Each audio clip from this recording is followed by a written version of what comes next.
what me and Deft have is a very, very unique friendship. 좀 편성할 때 만나게 된 걸 보고 원래 결승에서나 만나고 싶었는데 Facing each other in the finals would have been the dream. But I think the stage here in London is going to be filled with a lot of excitement. He's in trouble, he flashes out for Deft! He's going to get first blood! That's a double kill for the team! On the board, it's a triple kill for Reckless though. They're turning onto Kid and Kitties. Quadra kill for Reckless! Both of us have a lot of things still to show. It's a perfect place to fight each other because it has to happen in the end, right? Me on one side and Deft on the other, I cannot possibly see it becoming anything less than a great game. The stun! The triple kill! The quadra kill for Hootie! For EDG, this is the team fighting team we're expecting. They finally showed up. But it's gonna be enough! There are no respawns! And Fnatic take the first seed out of the group!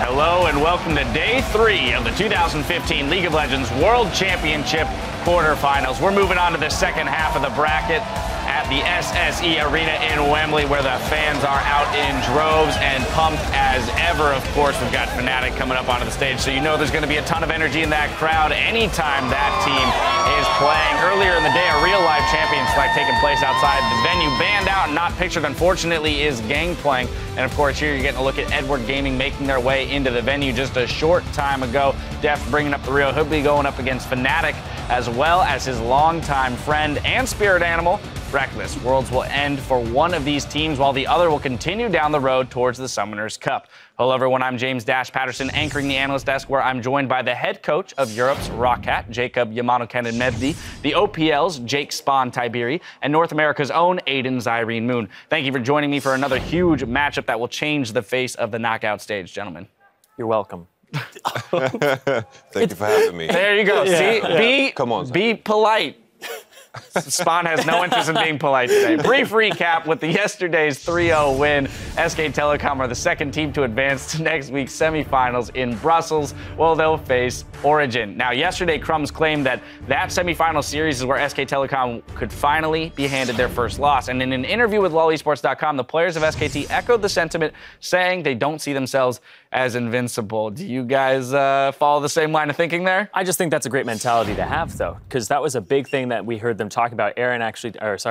Koma did an interview where he was saying complacency and underestimating your opponents is what would be the downfall of SKT, so they're not going to do that here. Yeah, but they look pretty unbeatable at the moment. Like, if we're going to take a look at their games yesterday, sure, Game 3 looked a little bit shaky, but I don't see them losing a late game to Origin, and Origin haven't shown yet that they can play very early on in the map at this world, so we'll see whether they can take one. Like, I'm just, first off with Crumb's statement, like, if Origin plays like they did on Thursday, and SKT did play as if they played on Friday, I think Origin will have a quick 3-0 on their hands. Well, Niels himself did say SKT. that if they played the way they played on Thursday, that they would not stand a chance against SKT. So the presumption is that they will make some efforts to buff up their play. Of course, now it's time to jump to the other half of the bracket in today's series. So let's send it to Freak on stage to meet the teams that will do battle. Hello, London! And welcome to Day 3 of the League of Legends World Championship Quarterfinals. We've already crowned 2 semifinalists already, and today we find the third. Starting on the blue side for Game 1, the #1 seed from the European League of Legends Championship Series. But it's Fnatic! There are no respawns, and Fnatic take the first seed out of the group.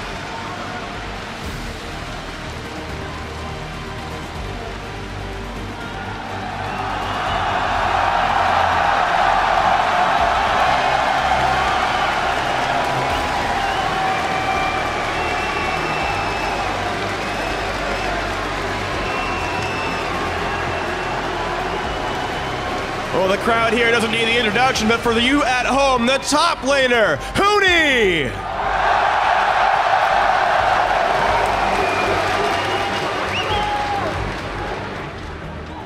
Roaming the jungle, Rainover.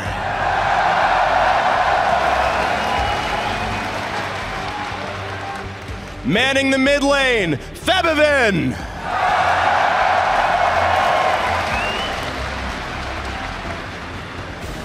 At AD carry, Reckless.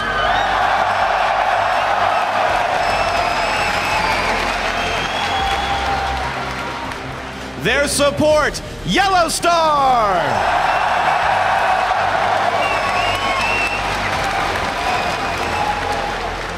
And Fnatic's coach, Daylor.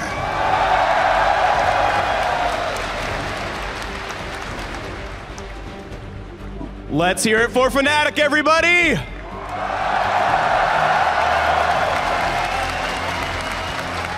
And their opponents on the red side, the champions of the mid-season invitational from China's League of Legends Pro League, Edward Gaming. EDG, this is the team fighting team we were expecting. They finally showed up.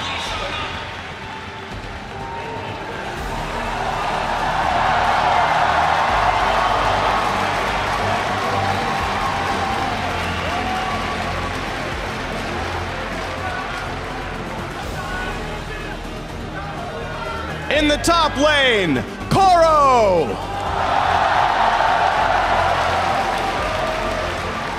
Ganking from the jungle, Clear Love.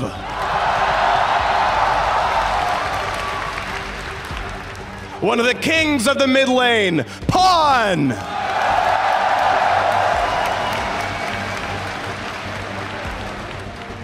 Their AD carry, Deft.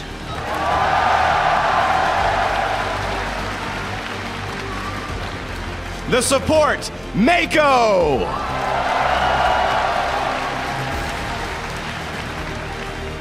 Substitute top laner, Amazing J.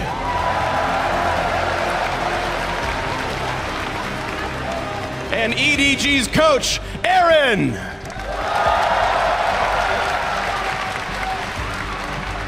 Ladies and gentlemen, EDG.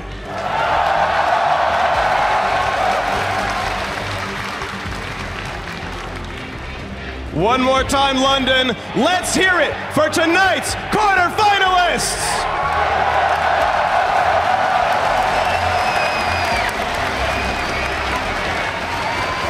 Well, there they are. A lot of history between these two teams. You have Reckless and Deft from Worlds last year. You have the fact that both of these teams went up against each other at MSI. So, you know, the history between these teams is only going to fuel more what is to be a very, very strong quarterfinal performance, I'm certain. Yeah, they both also have a record of domestic dominance, and now they're trying to put that on the world stage and succeed there. Yeah, they both certainly had fantastic regular seasons. They were both challenged coming into their grand final. Fnatic were able to get theirs together and come through as the first seed. On the other side, EDG failed at that, and that put them in SKT's group and set up what should be an absolute cracker of a quarterfinal here. I'm just looking at how the teams have changed. I'm looking at, in particular, Fnatic. They are a completely different team since the last time they faced. That's why I'm super excited for this matchup. Well, as the teams take their place for game one, let's focus in on the series at hand. Fnatic versus Edward Gaming. Expectations were high around our midseason invitational winner, Edward Gaming. In the group stages, they were able to beat up on the weaker teams, H2K and the Bangkok Titans, but were absolutely dismantled by SKT. So today will be the first true showing of how strong EDG actually are. Yeah, and looking at the top lane, because they've made a change here, Koro1 is coming in for Amazing J. The last time we saw Koro play was 2 months ago today. That's the last time we saw a professional game from him, and it was pre-516. And in those games, they were 1-6 in the playoffs, and that's where they actually fell down and had to go to the regional qualifier. So right now, Koro, he was out for a back shoulder injury, and now he's coming back in. I don't know how much practice he has with the team. Rumors are going around that he doesn't actually have that much since they boot camped in Korea because they were focusing on Amazing J. How much does this guy have? Because they're bringing the captain back in, and one of their problems during the group stages was communication. He's a facilitator of the communication, and that's the bonus, the plus here they're looking to get from having him back on the roster as opposed to Amazing J.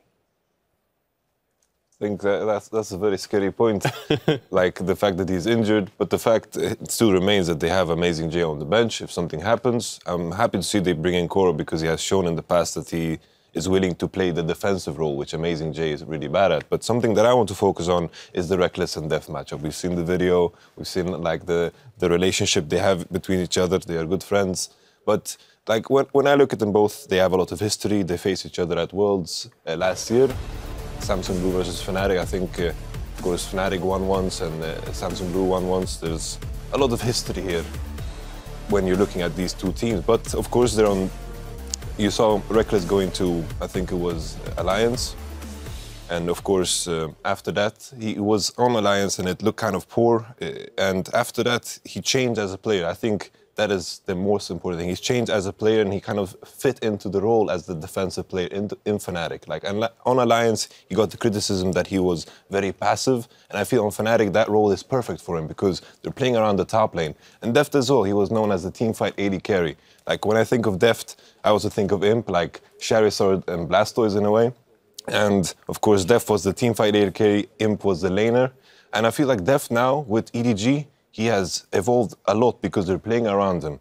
He's dominant in lane and he's becoming a perfect AD carry. Yeah, Reckless himself has been outspoken about the fact that he's happy to take kind of a backseat on the team, play champions like Sivir or Kennen now, the new AD carry so that's been picked up. that. I'm very happy about so that. Happy about the Runon's Hurricane Kennen, but picked up, you know, to be that kind of supportive team fight AD carry that he needs to be for the team. Yeah, it certainly has. And, you know, you have to say that this is a role that Deft was very comfortable playing on Samsung Blue, but no longer plays on the EDG lineup. He's got a very aggressive support in Maker, and that does set them up for some success. But what I want to look at is historically, and in this Worlds, why the LPL teams seem to be falling down. And the first thing I do want to point out is the lane swap situation. This is something that the European teams and Fnatic especially execute on very well, whereas the LPL teams, we saw it in Invictus and LGD, but now even to a lesser extent, EDG, because they're not used to playing a very calculated lane swap. They're very reactive in the LPL, and they try and take it far. A very good example, if you want to go back and look at it, is actually the game against H2K, where EDG stayed top lane, and they dared H2K to make another map on the move while they took the tier 2 turret. That is very LPL League of Legends. Trade an objective, wait for them to react, and then see if you can exploit a weakness. We need to see more of that out of EDG if they're going to be able to take games off Fnatic today. And the other reason I think the LPL teams have fallen down a little bit is that their junglers just haven't shown up so far. Kakao had the game where he went absolutely missing on Skarner, and I just don't think he picked a champion for the rest of the tournament. Then you look at a couple of the other games where LGD's jungler just didn't perform well. Clearlove is like the last hope. He's always, like this season especially, he's been the pinnacle of the junglers. But on the other side of the rift, you have to say probably the most improved jungler coming into this tournament has been Fnatic jungler Reignover. He's been an absolute monster in the early game. He's facilitated the top lane ganks. He's been able to get Huni ahead. And when he needs to be bottom lane, he's actually shown up. Yeah, and the thing here as well is the lane swaps haven't been going too well for EDG. You know, the Bangkok Titan kind of mishap there that happened in the H2K game where they had to play from deficits and come back into it. That's another reason that they're pulling Koro in for the communication, because it hasn't been the lane swap mechanics from what they've been saying. They're saying they aren't talking enough in their comms. They aren't communicating. Even though there's a language barrier between some of them, they don't think that's an issue. They just haven't been on the same page due to not having their captain. 100%. And another myth I want to dispel is EDG is not a team in the LPL that is dominant from minute 1 to minute 30 when they win the game. They fall behind over and over again. They give up early dragons. They look to execute around 22-minute team fights around the Baron area. That's how they won MSI, and that's how they would expect to play today. It's just that the tempo of the game is so much quicker than what League of Legends was at that part of the year. Now, in conjunction with the junglers, I want to take a look at the top lane. You already mentioned the fact that Koro is coming back in. EDG, though, likes to focus around the bot lane, whereas Fnatic will throw a lot of attention towards that top lane and Huni. So, considering the Reignover Clearlove matchup and the possible 2v2s in the top lane, where do we expect that top lane matchup to go? Honestly, the way things have been looking, if we see the same performances from both these teams as in the group stages, Fnatic will win the top lane because they put more resources into it at the moment. Koro, you know, he has played the tanks in the past, the Maokai, the Gnar, and tried to play safe, and he doesn't get as many resources. They like to play to their bottom lane on EDG, and they like to get an advantage there. And that's something that hit them pretty hard during the group stages on EDG's side. They're focusing bottom lane, but Amazing J wasn't playing safe enough, and he got ganked, and he would die in the top lane. So that's what they're trying to remedy as well. Something that we need to pay attention to an extra much in this particular matchup, I feel, is the Elise. Huni getting some love right now. Just have to interject right now. You hear the fans. And of course, Reignover, which I assume he's going to get the Elise. When I think of the Elise, my voice is cracking up. I don't know what's going on. Okay, it's back. It went like 3 octaves up. He's got a lot of feelings about Elise. Elise, my darling. The thing is, I feel like if Clearlove is put in a matchup where Gragas, Rek'Sai, the good old, like the classic jungle matchup that we had like throughout the season, I think then he can dominate. If Reynov gets his Elise in the first rotation that Fnatic have favored multiple times, then I think Reynov is going to sway that in his favor. Yeah, I think that we also have to take a look at like the caliber of top laners that the LPL currently has, and there are some very aggressive top laners, and historically Koro has done very well in the matchups, and even at MSI, Koro did incredibly well against Huni. He is someone that likes to not exert dominance over a lane, but he absorbs a lot of pressure and plays a fantastic Gnar. So these are champions that are very hard to turret dive. As soon as they go Mega, you can't commit to it because there's just way too much CC in their kit, and I actually think that's why they've brought it in. Even during the Road to Worlds, when EDG were performing well around their top laner, they threw no resources into Amazing J. He'll get like these 5-kill leads. He was having like 12-1 Olaf games, but he would randomly die at like tier 2 turrets because he's just over aggressive. And I think that's why the swap has come in. Even if Amazing J was able to beat Huni in lane, he would be exploited throughout the mid stages of the game because Huni always gets Huni-type plays throughout a stage of the game. And I think that that is where Koro will be able to shine in this matchup. He is very good in 2v1 situation. All right, well, we want to get your thoughts on this quarterfinal showdown. Hop on Twitter and tell us which player or lane will have the biggest impact today and why. Send your answers to @LOLesports with the hashtag Worlds so we can check in with you later today. The teams are just about ready on stage, but before we kick it off with this series, I want to know who you guys think will be moving on to the semifinals, starting with you, Yamato. I have full faith in the European League of Legends simply because I'm going to go for Fnatic, obviously.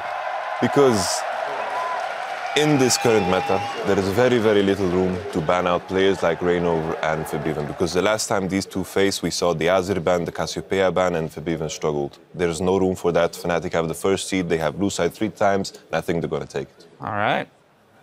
I disagree on one point. I think that this matchup will come down to junglers being banned out. I think that Clearlove will be targeted, and I also think Reynov will be heavily targeted from both sides of the Rift. And I think that Pawn has a pocket pick in the Veigar that can very much control Febiven's champion pool. I expect this game to be very polarizing on top and bottom side of the Rift. I think Fnatic have a huge advantage top lane, and if they are going to win, they need to exploit it. And EDG, playing around their bottom lane, should be able to get the better off of that matchup. I am going for EDG, but I think this will be our first 5-game series, and I think this is incredibly close. All right, Zyrene, time to break the tie. It is incredibly close.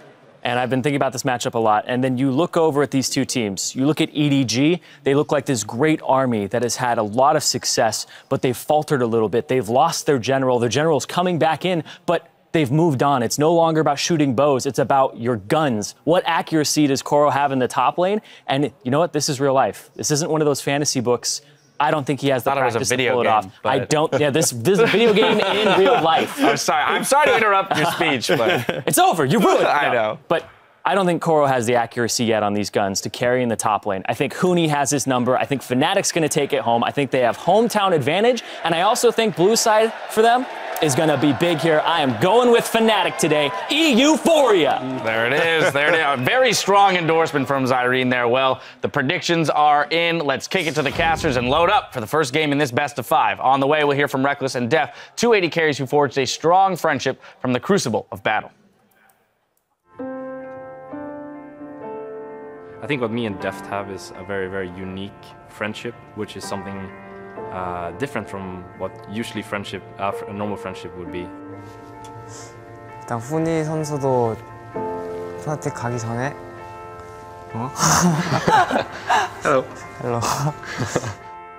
Well, I guess it basically all started last year. My eye catched him, you know, along the way when I was looking for people to look up to. I was a big fan of him. I even named one of my accounts like European Deft. He thought that was super cool. So he actually reached out to me and added me on the league client when we went to boot camp in Korea.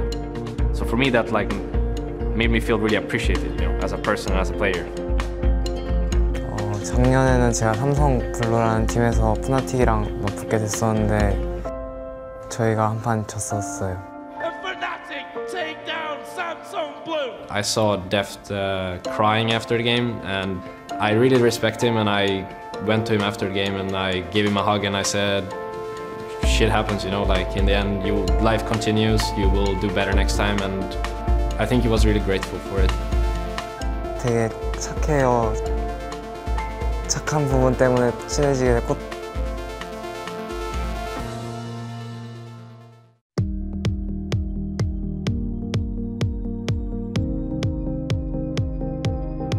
롤드컵이 끝나고 나서도 뭐 스카이프나 그런 걸 통해서 게임 내적인 거 정보 같은 것도 공유해서 친해지게 됐고 So we can talk about things very, very deep into the game. There's nothing to lose, right? You know, if I share some secrets with Deft and he shares some with me, and then we both evolve as a player. 중국이랑 또 한국이랑 북미랑 유럽이랑 이렇게 메타나 또 쓰는 챔피언들이 되게 다른데 분명 배워야 할 게 서로 있는데 만약에 제가 레클리스 선수가 없었으면 그냥 배우지 못했을 것들을 이렇게 대화 스카이프 같은 걸 통해서 알게 되고 What I have with Deft is just different from what I think many other people do not have. That we can speak about these kind of things without it like influencing my game badly when I'm facing him or his game badly when he's facing me, because that happens so rarely that when it actually does, we're both kind of in our ultimate form.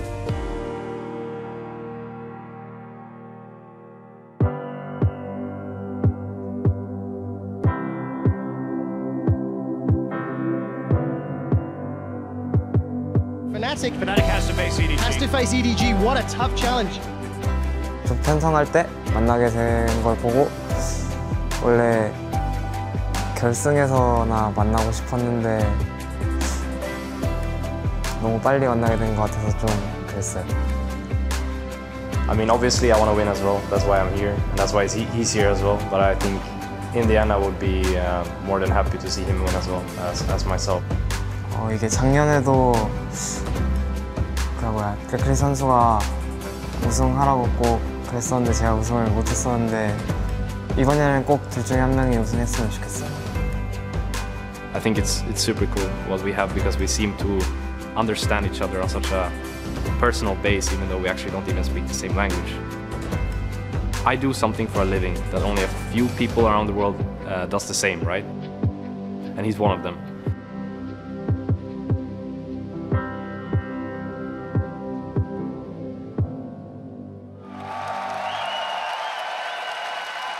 Absolutely fantastic video about two truly world-class AD carries. Ladies and gentlemen, I'm Trevor Quickshot Henry, shooting down the cast with Sam, Kobe Hartman Kensler, and Martin DeFicio Lunga. We're about to get ready for Fnatic versus Edward Gaming. This is the first quarterfinal on the bottom half of the bracket. And while the players are getting ready for picks and bans, let's talk a little bit about picks and bans. Is Fnatic going to play around Reckless? DeFicio, yes or no? No for game one, unless they surprise us. And Fnatic is a team who's not afraid of pulling out new things in these very important games. MSI, the Cassiopeia top lane against Team Solar Med, was so effective they knocked them out of the tournament from basically game one. So they're not afraid of pulling out these new picks. They can do it in the first game, but I'm not expecting it. Yeah, it's actually a really interesting matchup between AD carries because we have Reckless, the utility AD carry so far, with the Kennen and Sivir pick so far, whereas Deft has gone with the hard carry, the Kalista, the Jinx. Will we see, some more interesting picks like the Ashe or something come out for Reckless, one of the older? Their final form, he said it's going to be their final form. Is the final form of Reckless and Deft just perfect CS, never trading? We'll find out once we get into this best of 5. But let's also talk about some of the more specific champions. Tom Kench, Fnatic, had such a difficulty with this guy. Strongest champion in the game. Against AHQ, they had to try to get past him, and eventually did, but it took a monumental effort. And truthfully, Fnatic were on the verge of losing that game to AHQ in the group stage. That game was lost. All inhibitors were down, and there was just one team fight left. Fabian went crazy, won it for Fnatic. But Tom Kench is going to be such a problem for them. We haven't seen Yellowstar play more than once, and that was back in the final of the EU LCS against Origin. I'm sure he can play it, but if you don't play around your AD carry like Fnatic doesn't do, Tom Kench doesn't have that much value.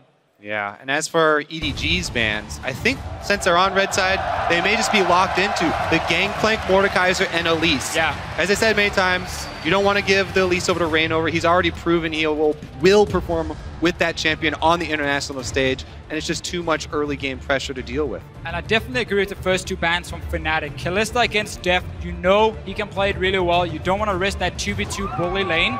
Tom Kench coming, we just said it. On the bench again. Fnatic doesn't want to play it themselves right now with the style they're using.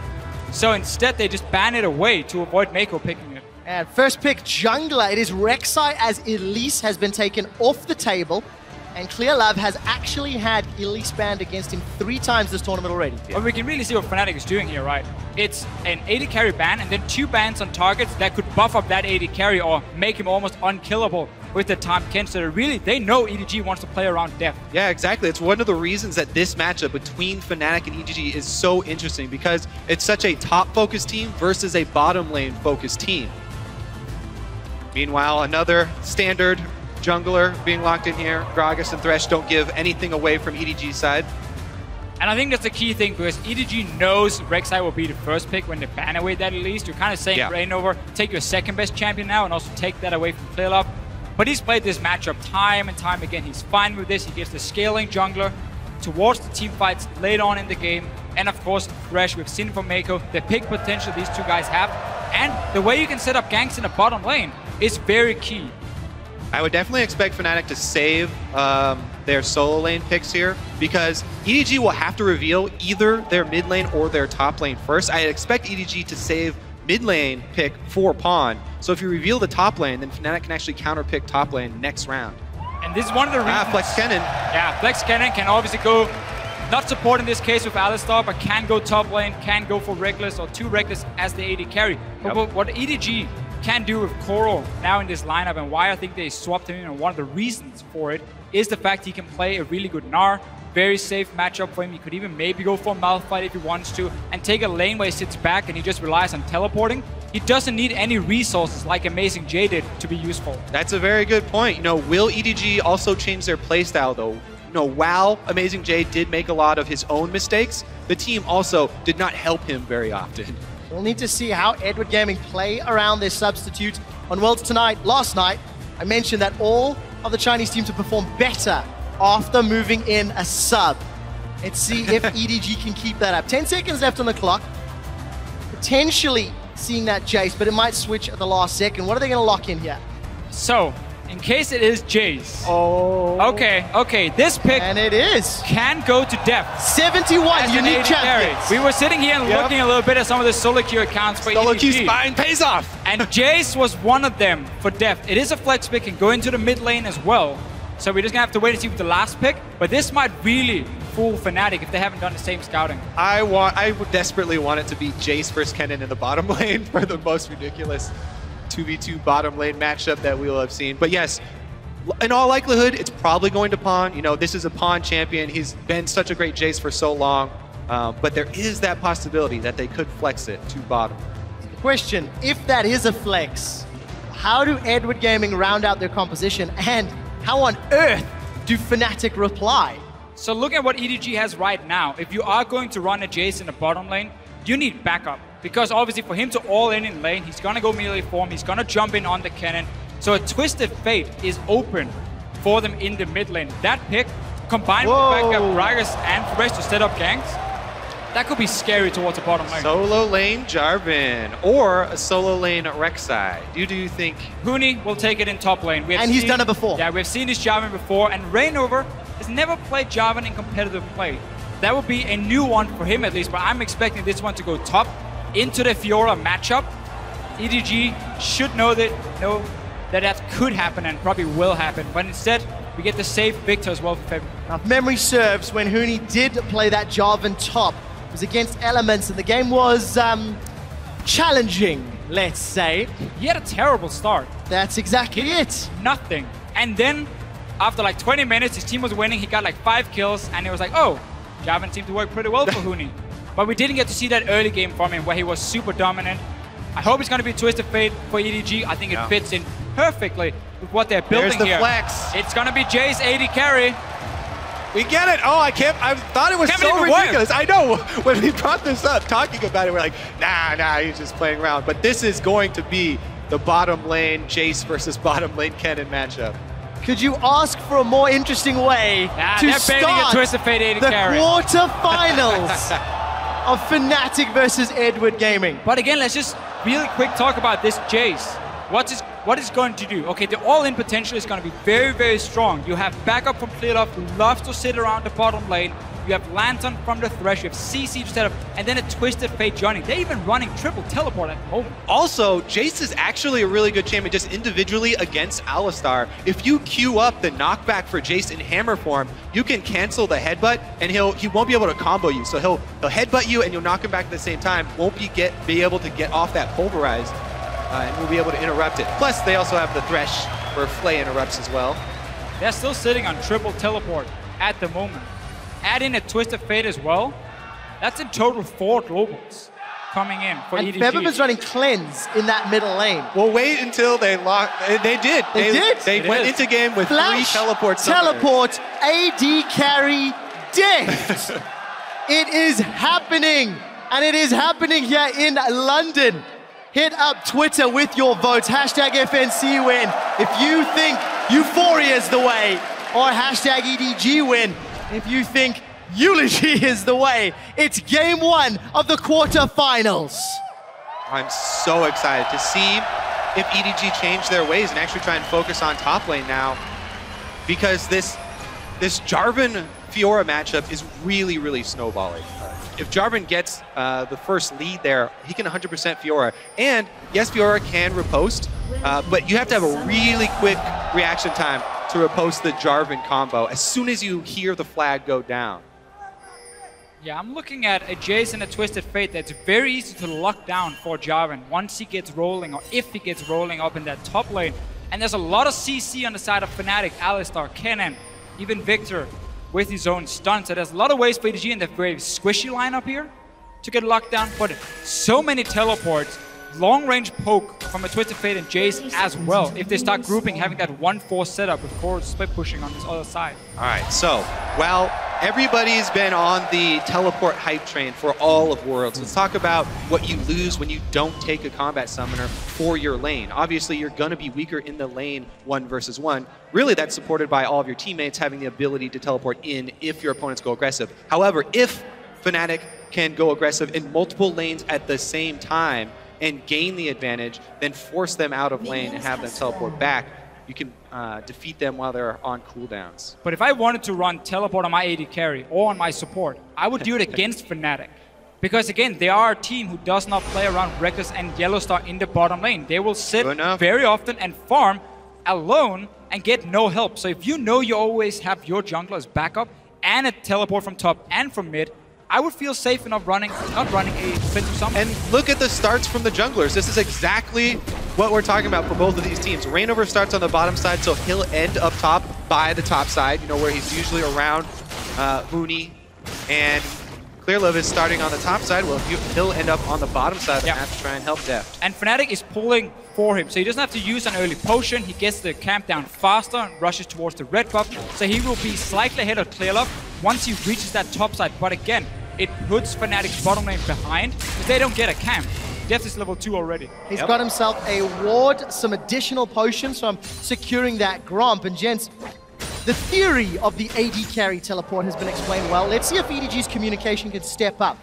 Because with Amazing J, they did not look to be on the same page. But we have heard Analyst Desk discussing the leadership that Koro can bring. But he's also not on a tank, so he may also want some assistance and some support on that Fiora. Well, he's had about 4 or 5 weeks now to practice the new meta picks up in the top lane, and while his performance in the playoffs last time we saw him wasn't great, he got benched. Amazing J stepped in for regionals and did really well.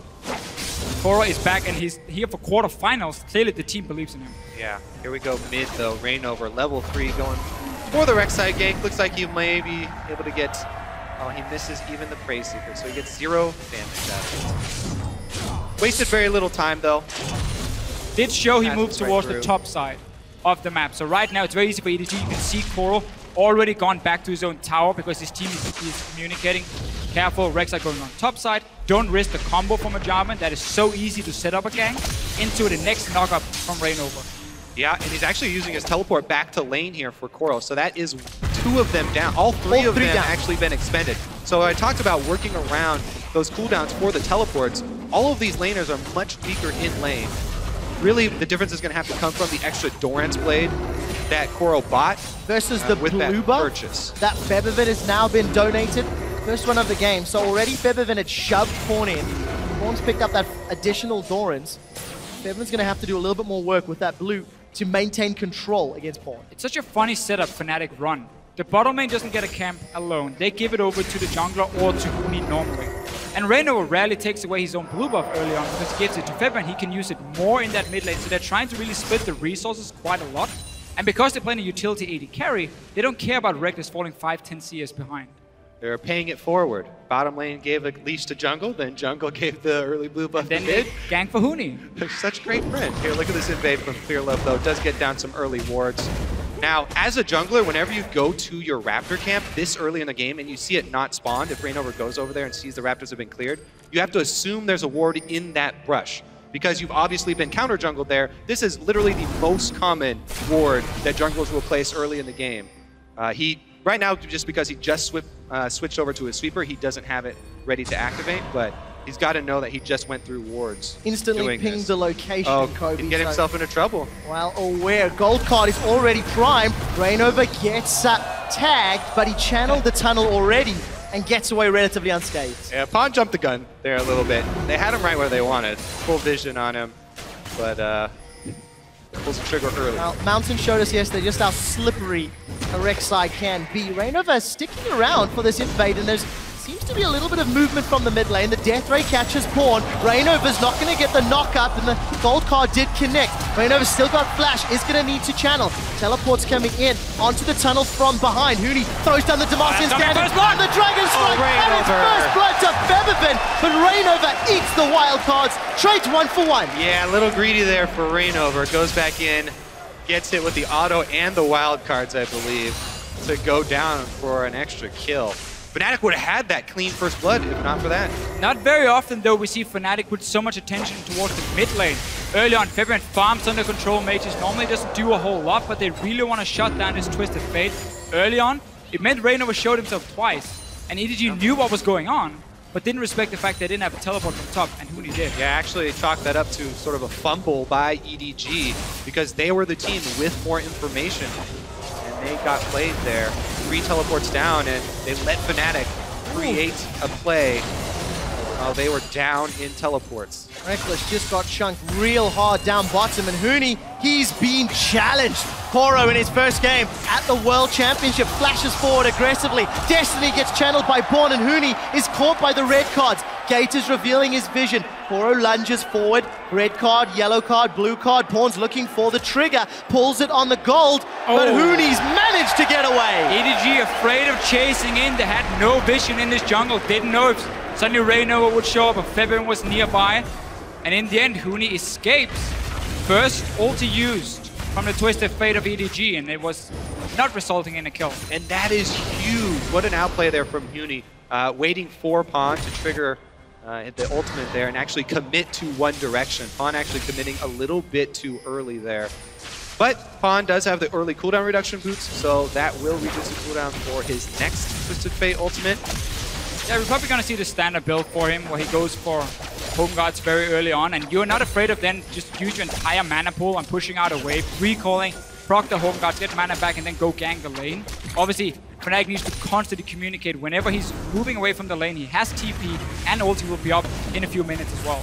Because Victor can clear a wave so easily, though, he's one of the best at punishing that roam.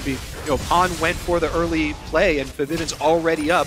A large amount of CS there in the middle lane. Pawn's playing for the impact, though. Home Guards again picked up. Reckless, we just caught a glimpse. A little lucky that his opposite number's gone for that Manabune build, so his Cutlass will be slightly more effective than the stacking tier. Gonna buy that AD carry a little bit of time to be more relevant. There's some good things about the AD carry Kennen is on Cutlass and Blade of the Ruined King. He's very strong 1v1. Again, he can handle himself, he can sit and push out waves. Obviously not great wave clear, But the build we're going to see from Deft is going to be that tier into Brutalize, into Last Whisper, and so on. Huni again getting jumped on by Coral. Relatively even. Huni's Golden Age just blocked some of that damage. Cora's going to get some additional sustain. Yeah, you can see how defensively Koro has to play. He has to run away as soon as his riposte is on cooldown there. Rainover does go through a ward, so he'll continue to play defensively. Right now, what you want to do is stay just close enough to keep Rainover around and waste his time. Clearlove actually gonna find him here. And he's got level 6. Koro's challenged Huni. It's top v top and jungle v jungle. Huni's been procced. Koro's regen. Huni's got to run away. Destiny's being channeled. The dunk comes down and Koro takes a tower shot. Pawn gets a kill on Rainover. 2 for 0, EDG. EDG is constantly reading where Rainover is going, and Clearlove had early level 6. Another teleport for the team, and they can just simply collapse onto Fnatic. Huni right now, every time he gets a one-on-one against Koro, he's losing it, and he just died 1v1. With 3 teleports and Twisted Fate ultimate, it's ridiculously hard for Fnatic to keep track of all the globals here, so they have to be very careful and very sure of their vision when they go for plays like this. Plus, right there, Huni committing to the 2 versus 2, actually trying to keep Koro from converging on Rainover and save Rainover there, cost him big. Koro with the almost instant 4 proc of the Vitals. Really well done there by Koro. And that's why I would really like to see Fnatic just kind of sit back and say we don't have to go aggressive, yeah, exactly. Because our mid laner will never be able to follow. But what Febiven can do is just constantly push in that mid lane, get a little bit of damage on the mid tower, empty the mana pool of the Twisted Fate, and keep the pressure that way, and always save your summoners for defensive moves when the teleports start happening from EDG. You cannot fight early on against so many globals. They even had the early sight zone here. Rainover's got the sight zone, set up your defensive vision to keep track of Gragas. If you can keep track of Gragas, then lanes can play defensively. Down bottom, Reckless and Yellowstar fairly easily playing safe. Meanwhile, though, Deft on the other side, as you said, he's got the tier. That's all that Jace wants to stack up right now. Sure. Again, he's not going to be super strong at the moment, but he can still sit and farm. Not a whole lot of kill pressure. Again, also with the teleports.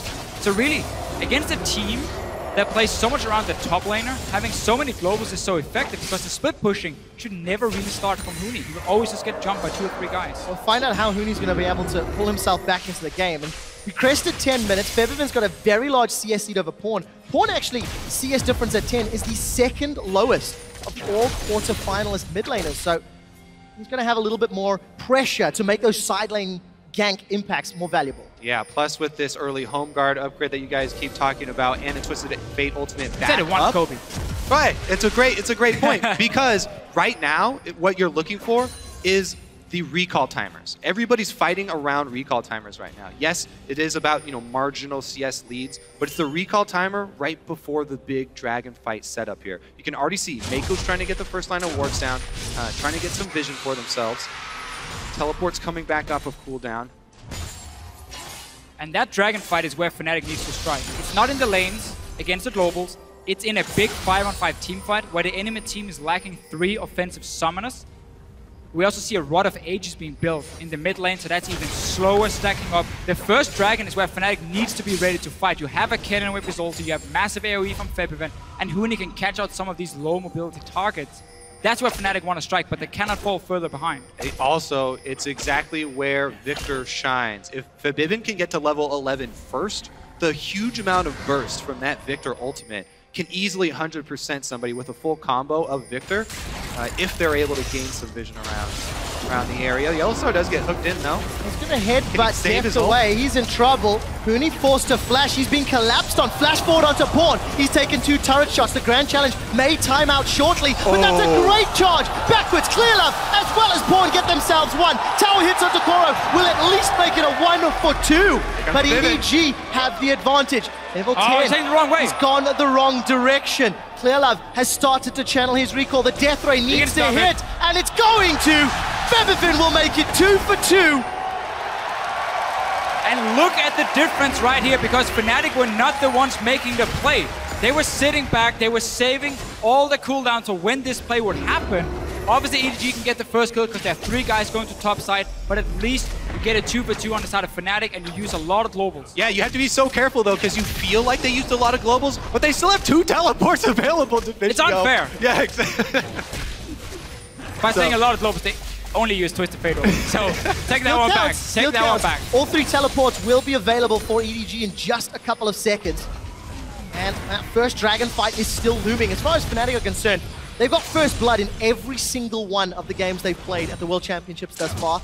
They've got the first tower in every single one of the games they've played thus far. First tower's yet to fall in this matchup. But in 2/3 of their games, they've got that dragon. Fnatic's early game decision-making has been pretty good. Here's this replay once more. Yeah, and the highlight of this whole play is going to be Clearlove's ultimate on Gragas. So see here, Reignover does make a good play, you know, knocking up Han inside the turret, but Clearlove right here, the target right back out. They're able to get their kill. Gold card there from Han. Coral does go a little bit too deep. They might have been able to finish it off without him sacrificing, but it's actually pretty close there, so won't knock him too hard. Still, Huni stays alive for quite a while. It buys time for the rest of Fnatic to move up there. We have to talk about the fact, though, that Febiven, again, is not running teleport. Yeah. If he had it, this play would be so much more risky for EDG to pull off, because he could instantly join in, he could turn it around. But he's building more, again, towards these team fights. He wants that cleanse, so he's going to be so hard to kill late game when EDG try and go for him. The thing I like about all of this globals and the fact that EDG can hit Fnatic where they really are strongest in their skirmishes and playing around their side lanes is the fact that Fnatic showed weakness to that exact playstyle in the summer split. He's now been jumped on by Koro. Oh, very nicely played. Will be able to get that knock up and escape, and gets the grand challenge out of Koro, who hit level 11 first. So we have TP for both top laners. Huni has ulti ready as well, and you can see Fnatic already started roaming around the dragon down here on the bottom side. They want to get these team fights going. Pawn's going to get dove here. They've got Alistar coming in behind the turret. Oh, Pawn's in so much trouble. Yellowstar needs to hit his combo. Flashes for the knock-up hit, but Pawn backwards. Mako saves him, keeps him alive. Huni's in trouble. He slides and glides and dunks down. Will lock in Gragas, but it may not be enough. Reckless will sidestep the shock blast before Pawn has teleported with 100 hit points. He flashes it and gets the kill. Reignover died on the top half of the map, and EDG decimate Fnatic. They just completely outplayed The dominoes are still going down here. It's just Yellowstar. Is this actually going to happen? Yellowstar's feeling confident. The Unbreakable Will is available and the Exhaust. Yellowstar wants to dive. He's got the teleport and Yellowstar's pulling back. Febiven's arrived, but Koro may want to fight, and Fnatic feeling the pressure, down 2,000 goals. So we have this dive in the mid lane. Mako, he saw it, he moved in, he saves his mid laner first. And then we have fights in every single lane. Fnatic pushing on this tower, Koro's here to defend. I love the chain reaction when there are so many globals in the game. One fight breaks out on one side of the map and immediately 3 other do. Now we also want to see if Crow face checks his brush. Looks like he's going to skirt around it. But again, checking back in on that EDG story, they focused a lot more around top lane to get Koro ahead, to make sure that Koro succeeds with a lot of these globals, to make sure that he can then affect the rest of the maps. Do they cancel? No. All spotted on the pink ward. So they play more around Koro. He's on Fiora. They have globals. They have pink wards early on for him as well. But this coordination and communication from EDG is what we didn't see from the Chinese teams in the group stage. They couldn't pull off these multiple TP plays in time. Right here, this play is so insane. On 3 lanes from EDG. Dive on top side, fight in the bottom lane, instant teleport down to join that one as well. Reignover trying to do his best out of a top side. But yeah, 2 versus 1 is difficult. And Fnatic lose something in every single lane. 2 people who have been shining lights for Fnatic. Huni and Reignover, 0-3-2-1-4-1. Luckily for Fnatic, there is strong wave clear from Febiven's Victor. Unluckily, they may have to wave clear on multiple lanes thanks to all of the map pressure EDG can apply in the coming minutes. The second tower falls. Fnatic keep Gold League relatively close, 2,000.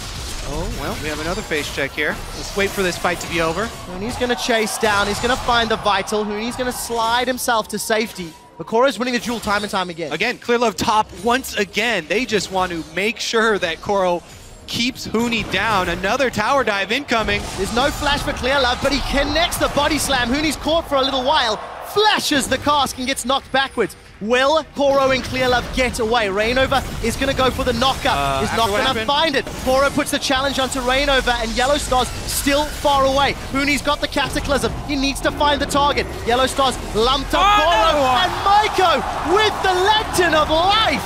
The Thresh, so underrated in these global comps. We talked about it being so important for Origin when they were running the double TP. Maiko has saved the mid game here for EDG. Remember, all of these plays that EDG made across the map, up in top lane and down in bottom lane, were because the mid lane dive that Fnatic were trying to pull off failed. When that tower dive failed with 4 people from Fnatic committed, EDG just got to spread across the map and punish Fnatic so heavily. If it wasn't for that, it would have been a trade. You know, just top lane Huni dying, for mid lane Pawn dying, and Fnatic would have got that mid lane turret. The only good thing for Fnatic at the moment is the fact they can keep pushing out these towers with all these guys leaving the lanes to teleport around. But EDG is doing exactly the same and getting the kill. So they're ahead in goal, 19 minutes in, and they've really been pulling off some very coordinated plays we didn't expect to see from EDG. Or the same EDG we saw in group stage. Yeah. It's a very, very different team already. EDG averaged a 200 gold lead at 20 minutes. In this game, it's 10 times that. Sitting at 2,000. They will get the first dragon uncontested as Fnatic concede that objective. And for EDG, they are looking exceptional. Take a look at Pawn's build. Rod of Age has been stacking for 5 minutes. Lichbane is a second item. Yeah. Thanks to Koro's kills and farm, he's got that Black Cleaver picked up. And even Deft has picked up some armor pain, getting closer to that last Whisper. So those shock blasts are going to do a number on Fnatic's defense and allow EDG to siege and poke them away from the tower. Yeah, Twisted Fate plus Jace poke is going to be able to keep Fnatic under turret here. Luckily for Fnatic, they do have the King of Wave Claire Victor. And I don't think EDG necessarily is looking too much to group up and poke with their comp here, because they've cut 3 teleports. That's the thing. Have to agree exactly, with you on that. because Fnatic also running with the hard engage off the Java, and Huni, while he didn't have a good early game because he's been camped so much up in that top side, he can still engage the fight and lock in one of these targets, burst them down with February for Fnatic. So if EDG wants to play it safe in some way, they keep running 1-3-1.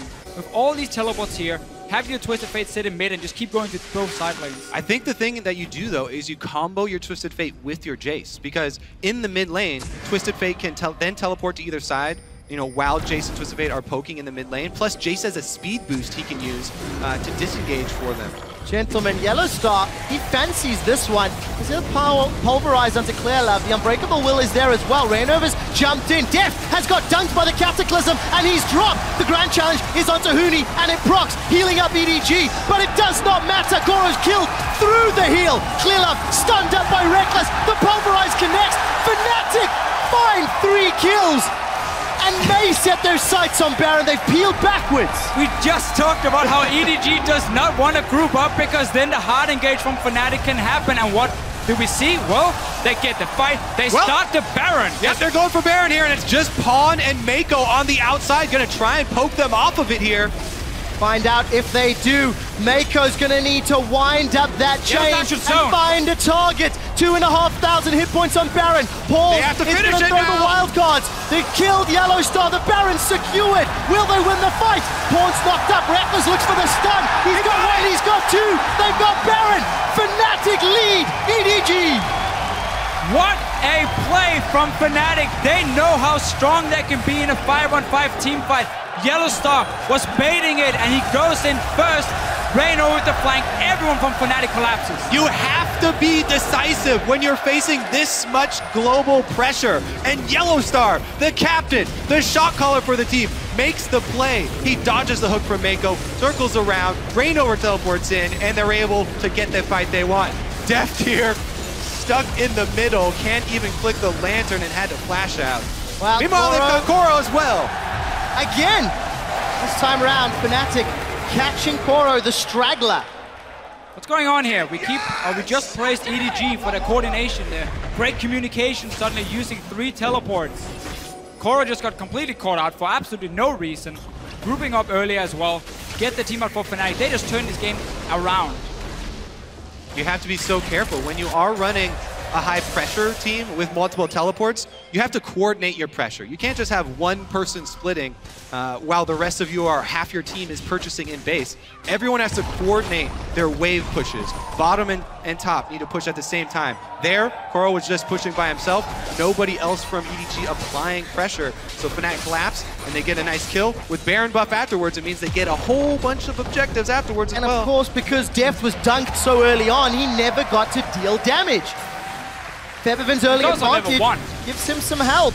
So congratulations to Fnatic. They knocked down the inner turret in the bottom lane, knocked down the inner turret in the middle lane. They may lose their top lane. Pawn has got a large minion wave to play with, has got a Lich Bane as well, so it's a 2-for-1 trade, and Fnatic are peeling backwards. Their recalls were interrupted. This is a play EDG has pulled off quite a lot back in the LPL, but they're trying to always trade objectives. They knew, okay, we can't really defend properly. They could maybe even tower dive us if we tried to. Our only wave play is the Twisted Fate at the moment, so they use him instead just to get something. So they take a tower, but Fnatic can still be super happy with the last 5 minutes. Especially with the Baron buff on Fnatic. So difficult to try and clear those minions. So EDG do get something back for themselves during the duration. But that was the whole discussion we had before here. You know, what do you do with your EDG? Who do you send down to the second side lane? Because you have Fiora sitting in one of them split pushing. Do you send down Deft to sit on his own with the Jace because he doesn't offer that much wave clear in the mid lane and you want to have the Twisted Fate who can go to both lanes? Do you group them up and start poking? Again, that's so risky because of the hard engage that can happen. So they need to be able to put pressure on all 3 lanes. You can see Deft go towards top side now and set that 1-3-1 up for EDG. But they're so far back on the map. It just becomes a lot more harder now. And because Fnatic just got such a big mid-game play, they got a whole bunch of vision while they were doing that. Not only did they take down a bunch of turrets, but with a double Sightstone for Fnatic, they've been able to lay so much vision down in EDG territory. As soon as EDG try and set up one of these plays, that does take a while to get there, Fnatic will know about it. Look at all those wards in the bottom half of the map. Pawn did walk over that pink ward, pinged it out, and has actually gone back to kill that resource for Fnatic. And for Fnatic, Dragon's up in 5 seconds. They do have the timer. They're deciding with all their information, let's shove those waves in as best we can and try to secure at least the first objective. Only 2 Dragons at 25 minutes. It's not been a primary focus for either of these teams. It's all been about top lane, really. So far away from Dragon, basically all the plays in the early game. This just to get to 6%. Let's see what happens. Hooney's going on Clearlove. Yep, he's caught him. Clearlove's in trouble. He's going to get headbutted out of the Cataclysm, but Hooney follows up with a great Dragon Strike. Another pick here for Fnatic. And again, that Dragon that Fnatic got is actually fairly big because, you know, 26 minutes into the game, the 6% does mean a lot, and it was awarded to them because they had so much deep vision from that last push. On top of it, they catch Clearlove here. EDG starting to crumble. Yeah, they really need to stop getting caught out because every time that happens, their split push breaks. Because suddenly now you have to back away from your side lane. You have to respect the fact Fnatic are 5 members on the map. So Koro now has to go really far back. He cannot use the big wave. Fnatic can set up another slow push and then start grouping again and look for another fight. And of course, Clearlove, this isn't the first time he's been caught out of position. Much like Hooney, throughout the group stages, both players being a little over-aggressive in their positioning, maybe too far forward. All the tempo is now sitting with Fnatic. I just want to re-highlight, you know, how important we talked about Thresh is in this composition. Right there was a perfect example where Clearlove should have been with Mako. That is a support jungle duo that's supposed to be getting vision because Gragas Thresh is so safe if they are together. However, no Mako there. Clearlove gets caught. He gets pushed around, and they lose more space. Items continue to stack up. Koro's had the Ravenous Hydra versus the Titanic Hydra of Hooney. Muramana has been completed for Deft. And the 3-item spike for Reckless has come in. So everybody's scaling. Pawn's got himself that Hourglass as well. So a couple of tricky plays can be initiated with the Destiny. Fnatic playing it safe, pushing those waves out slowly but surely. Top will be going towards EDG in the next few moments. And that will give a couple of tools for Fnatic. A minute till Baron. Fnatic love Baron. It's their thing. I feel like EDG do as well. Both teams often play so much around like these 25 minutes, get one fight, get a pick, and then take that Baron instant and use it to close the game out. But for EDG in these team fights, if we get the 5-on-5, who do they want to kill? Obviously, we're looking at Reckless, we're looking at Febiven. There's a cleanse on one of them, So that's very smart. That was a sacrifice by not having teleport early on. And then Kennen is one of these AD carries who play really well for himself because he has a massive AoE aura. He can stun you if your aura goes in there with squishy targets and take them down. Not only that, but going with this build for Reckless, it's all based around sustain and auto attack speed. So he's getting off multiple stuns, multiple charges, and you just buy a little bit of time, steal up more life because you're life stealing on all of these targets with your double life steal build. If you don't focus him and burst him down, then he'll sustain through the whole fight. He'll continue to throw out these annoying mini stuns and provide that CC that Fnatic need because they have Huni who likes to run damage in top lane. And if we get an aggressive ulti in the backline from a Twisted Fate to lock down a target, then all 5 members of EDG are stuck in there. They're all trying to get to the same guy. 2 melee champions for Deft and Koro. Or, well, Deft when he wants to burst at least. Let's see what Yellow happens Star here. again. 2 teleports available for EDG as their solos are down in the bottom. Double stun and Clearlove and Mako. They've already got Mako. Clearlove's looking to get away as Reckless looks for the stun. Finds it. May not get another. Continues to auto-attack. 2 members down. With EDG split, Fnatic may need to defend. Koro and Pawn, they've got an inner turret. They've got a minion wave to work with. And Fnatic, they're a little split. Huni's decided to back away. Feathervin is already in the base, and the rest of the team on Baron. Yep, he can't do it by himself. It doesn't matter. Pawn and Koro are going to be able to take this, and he's also got to be careful about getting killed. Let's see if Fnatic can take that Baron, though. Koro's in so much trouble. The Cataclysm locks them both in, and with the Chaos Storm and the Death Ray, Feathervin's already got a kill. The knockup doesn't connect, but it does not matter. Huni comes in to dunk while they take the Baron. Now Fnatic can press in. They should get an inhibitor off of this. And much like the first time we saw Huni play Jarvan, he got shut down in the early game, but once we get past the laning phase, he's able to create picks with the rest of his team. But this really is Fnatic knowing how strong they are around Baron. The way they set it up, they force EDG to come face check, flank around them, get the engage once again, and they manage to constantly force team fights on EDG. Part of the reason why quadruple global teleport comps are so rare is because they take so much precision to pull off. Quite a lofty task. So I will admit, after watching this Jace pick from Deft, I was super hyped at first because you talked about how he played it in solo we were on queue. it, but it hasn't really shown He's really up done why. absolutely nothing. Meanwhile, the Kennen, huge for Reckless. Even laning phase, completely even. Deft always used his teleport back to lane. He had no pressure on the map, really. Huni's gonna catch him. Well, a little bit of trouble here for Pawn. Lock up, not gonna happen. Pawn makes it out with 200 hit points, but Fnatic with the Baron-empowered minions, they're knocking on the middle and bottom lanes. There's a teleport to the inhibitor. Pawn is going to secure this one. He may even be able to get out alive.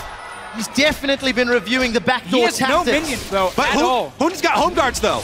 He's got home guards. He's coming in for the repeat dunk. There is no Cataclysm. I think losing 1 life for supers might be worth it if the rest of EDG can defend. There's no teleport for Huni. But he was the wave in the clear. face. He was the wave clear that just disappeared to take an inhibitor, nothing else. There was no minions, so he couldn't go further and threatened to backdoor the Nexus as well. So Fnatic knew, okay, well, he's gonna get 1, but now we don't really care because he's gone. We can easily just push up. Huni's going to join his team, and that's 5 members from Fnatic. They can dive EDG super easy. Cataclysm's only a few seconds away, but this tower is down. It has been deconstructed in front of EDG's faces. The second inhibitor falls, and there are supers on 2 lanes for Fnatic. This is the single lane for EDG. I do not think that was worth it. Just even if he traded 1-for-1 in terms of inhibitors, because Huni could even have stayed with his team and just went straight for EDG. If you look at that gold difference, when teams have had a gold lead at 20 minutes at the World Championship, they have an 89% win ratio. Currently, Fnatic's looking to be the 11%. They've turned the game around after 1 successful team fight. 1 misstep from EDG. Well, these swung it completely EDG are running, as we said, such a delicate team composition that takes so much precision. If you make that 1 mid-game mistake, we saw how heavily Fnatic were able to punish them for it. Huge, huge swing. Trinity Force completed for Deft. Another thing he's done quite a lot on this Jace, and it's somewhat weird because he gets it so late in the game. It normally doesn't do much, like 30 attack damage, 32 minutes in. It's not a massive upgrade for a very expensive item. but it seems to be more he wants the movement speed from it. He wants the Sheen proc to get a little bit more burst. Yeah. But he can never really go in hammer form against this Fnatic lineup because they want him to jump in with the rest of the team. So they have Kennen AoE, Victor AoE, Alistar knock-off, everything to just take down these squishy targets. So I don't really agree with his Trinity Force buy. Korn has realized the error of his ways, joined the rest of EDG to wave clear under this turret. Baron has worn out, so Fnatic are waiting for those supers. They're pushing through the middle lane quite deep. Unfortunately for Fnatic, there's going to be multiple supers in the bottom lane pushing against them, so there is a little bit of a timer working against this top lane siege. Yeah, right now, EDG are hoping that Fnatic stick around and are a little bit too aggressive, because EDG's only chance here is to make an all-in at the turret, whereas Fnatic can just wait around. They've got all the cards. We'll see when they reveal them, Kobe. Another minion wave has danced its way up to this top tower. How quickly Pawn can clear them. The melees are down to half hit points. Rekkles gets chunked. Gold card comes out and clearlove has found him. Rekkles gets pushed backwards and he's shut down by Def. This could be the team fight that turns it around. 2 members of Fnatic are down for only clearlove from EDG. Featherfin's forced to retreat. The double kill will be added to Koro's score. Fnatic lose 4. EDG do it. They pull off the only thing that they possibly could, an all-in under the turret. And they, well, can they chase down Forbidden here? It looks like Koro's going to be able to... Look at all the minions on the bottom side here. There's double teleport for EDG if they want to take that wave and start pushing in towards them. They want the kill first and then try and go maybe and finish the game. Well, Featherfin needs to buy time. There's 20 seconds before his teammates are alive. And if EDG are unlucky, they will be able to take him down, but the supers may not be able to be enough. Slicing Maelstrom he bought still a lot available. of time. Yeah, so 5 seconds left on Rekkles. I think they're okay. Right here for Fnatic, they got a little bit too greedy for that tower. Rekkles walked up very close, 550 range, took a massive hit in the face from Deft, and then the flash forward. There's no cleanse for him, no QSS, nothing to save him. That was EDG needed. They invested everything to kill him. They just dropped all the cards. Everybody up on the turret is exactly as you said, and then Pawn, right after seeing the poke land, Pawn goes in for the flash gold card on Rekkles. That's a signal. Clearlove flashes in, and they're able to take him out immediately. So key that Clearlove flashes forward. Otherwise, Yellowstar might have been able to just headbutt him away and avoid Rekkles being shot back into the team, but he flashes forward there. He guarantees it's going to happen. They win the fight. Exactly. They knew this was their only hope. Then all in at that turret. They've got 2 inhibitors down, super minions coming, and they came up clutch, made a big play. Fnatic still definitely in the driver's seat, still definitely with a huge lead here, but EDG clawing back. And as we come out of that replay, Rekkles has completed the Quicksilver Sash. He learned. How different that fight could have been. This time around, Rekkles gets dunked and deals no damage that fight, thanks to the great work of Pawn, Koro, and Clearlove. Fnatic, their 10k gold lead has shrunk to 4k, and inhibitors will be respawning very soon for EDG, so this will reset the map pressure. Yeah, Baron's up in 20 seconds though, so Fnatic are going to try and grab the scuttle and work on vision around this area. They have teleport ready for Huni, so he can stay on the bottom side and always control that wave with the super minions coming in case someone for EDG pushes it back. And as long as you bait around Baron, it's so easy to go push out top and mid lanes at the same time for Fnatic. So this will nullify the globals a little bit from EDG and make it easier for Fnatic to get a 5-on-5 team fight. Even saw Huni with Home Guard sitting and waiting in base and just saying, oh, yeah, it's going back to again. Fountain right now. Oh. He knows there are going to be wards behind EDG and he wants to guarantee that engage. This is the most intense moment for the shot callers. This is where you make or break the game. There's no room for mechanical misplays. Every second means Pawn gets closer and closer to that bottom inhibitor as well. And Fnatic can't make up their minds. Rainover goes back and he's left the tunnel. They're going to commit. Death Sentence finds Yellowstar, and the Baron's being bursted so quickly. Pawn has started to channel his TP, but it may be too late. 2,500 hit points on Baron. Will it get secured by Fnatic? And it does. The knockup finds 2. The dunk finds 4. And the Maelstrom melts Edward Gaming, sending a massive message that Fnatic want to win the first game in this series. Koro and Def are running for their lives, and they will get run down. Def will drop the hammer, but it will not matter. Rekkles gets the kill, 9, 2, and 4, and Fnatic should knock down the Nexus. EDG unable to use their split push because of the Baron, and you saw Yellowstar sit ready to headbutt Clearlove away, so he couldn't get close. He had to just try and throw in his ulti. Wasn't enough, and Fnatic are looking to take the first game. Fnatic have got Baron-empowered minions knocking down the Nexus. Koro will follow shortly, and as Edward Gaming are aced, Fnatic take the advantage and are one step closer to a semi-final spot. Great decisive mid-game there from Fnatic. Yellowstar and Co making a huge turnaround. And that is so key for Fnatic because they were on blue side in this game here. Every single team in playoffs, they picked the blue side. So it's supposed to be the stronger one. They get the first win on it. They had some target bans coming in this time. Yep. Obviously, we had EDG banning the Mordekais and Gangplank against Fnatic. They can change that for the next game. Maybe look towards Reignover even more and say, Lee's and Rek'Sai, we're gonna remove both of them from your pool. So, AD carry Jace definitely did not work out as intended. It gets a 1 out of 10 in this game. But let's also be honest, it was not necessarily... The judge from Denmark here is harsh. Maybe not necessarily the reason they lost, because if they had not grouped and given up the lead at 23 minutes, played the map a little smarter... Sure. Two very key things happened. First of all, Fnatic realized we don't have to try and make plays in the early game against all the globals. Yeah. So like they saved the cooldowns, flashes and everything to try and stay alive for as long as possible and always just chip away in the towers. And then, as you said, EDG were like, guys, we're winning because we're split pushing. Let's group. Let's go around mid lane and see what happens and instant engage Baron. So here's one of the reasons why I just like the AD Kennen so much more as far as these novelty AD carry picks, because it's so important to have a safe AD carry that can lane and get CS while your support roams. Support roaming is so big here at the World Championship. Not the finals yet, at the World Championships. And we've seen the teams get punished so heavily for it already when, you know, Mako and Clearlove are separated. Big things happen for Fnatic. And they made it happen, found the opportunity. Fnatic take the advantage in the series. We're going to head over to the analyst desk. They're standing by to take a look at that game. Thank you very much, guys. I'm joined here by Jat and Freak to break down that very first game of Fnatic versus EDG.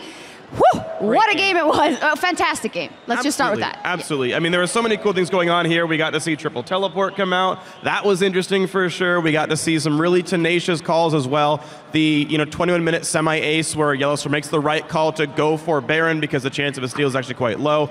A lot of very, very smart choices made this game. A lot of stuff. So let's start by the early game and the picks that came out. Obviously the Jace AD carry, but maybe more surprising, all of the teleports. How did EDG use that to their advantage in the early game? Yeah, so interestingly enough for EDG, the Jace teleport never actually teleported to make a positive play, so it played out mostly like a double teleport team with Twisted Fate, which still had a global advantage, and they mainly used the teleport bottom to try and keep map pressure on that side. You would have actually expected Fnatic to attack the teleporting AD carry since he had no second defensive summoner a little bit more early on in the game, but because that wasn't happening, EDG kept finding numbers advantages throughout the rest of the map. And something for Fnatic, sorry to cut in, which is a change from sometimes the overconfident plays we see them making in the past couple of weeks. When it happened a couple of times that they got dove on with a couple of teleports, the next time they were careful and they waited it out. I mean, yes and no. We actually saw a lot of kind of bad plays. There was the kill that was initially off screen and the replay happened. Reignover chasing into a 1v2 under his own turret after Huni already got dived. Reignover's like, me too, I'll give you some kills. And the Koreans on Fnatic started out like 2-7 total or something like that. And a lot of that, to be honest, not to blame Huni for this one, but he picked himself into a bad one-on-one matchup. Jarvan's never going to 1v1 Fiora, to my knowledge. But for the team fight, it makes a whole lot of sense, be a follow-up CC. So picking for the team fight rather than the lane, EDG correctly identified to attack the lane in the laning phase because it's going to work, and sure enough, it did. But then the team fight's exactly what Fnatic picked for. Those did work out.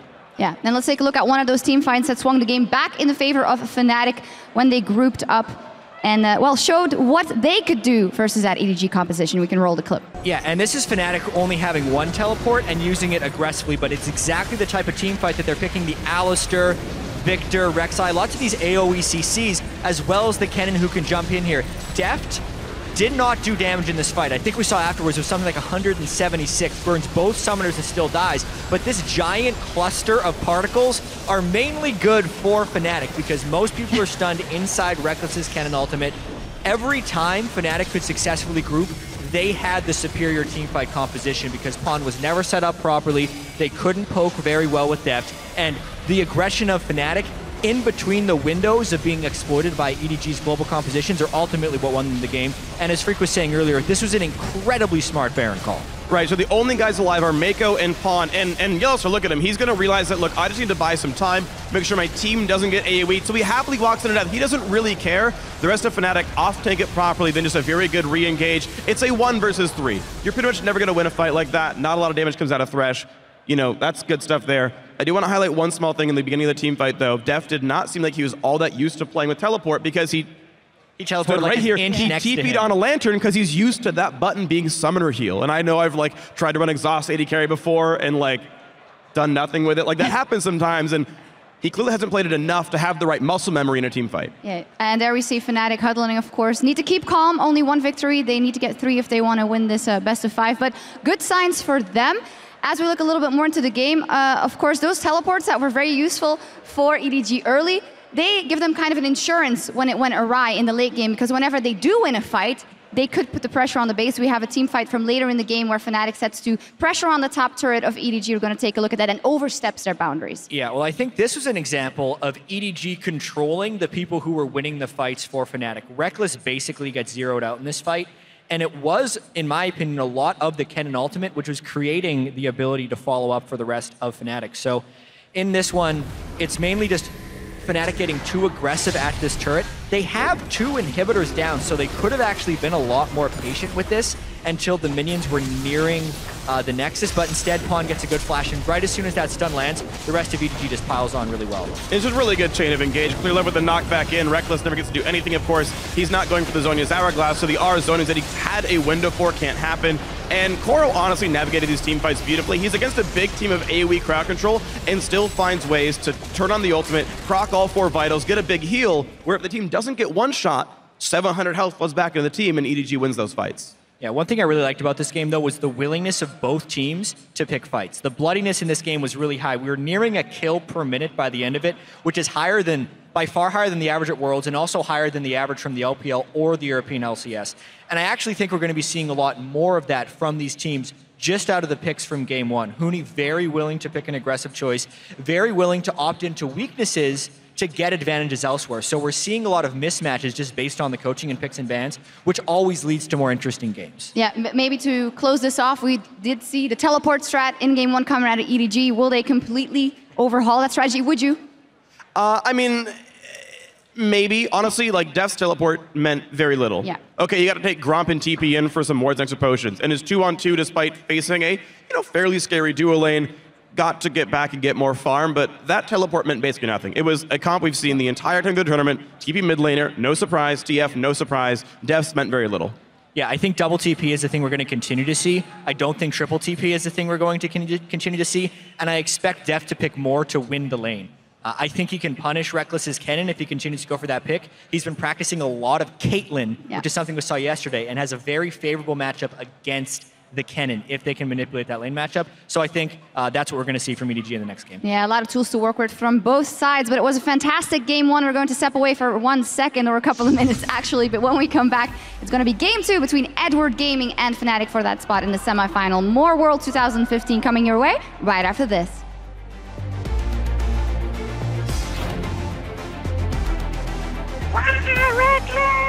It was awesome. I was trying to look for the goal, we did it also.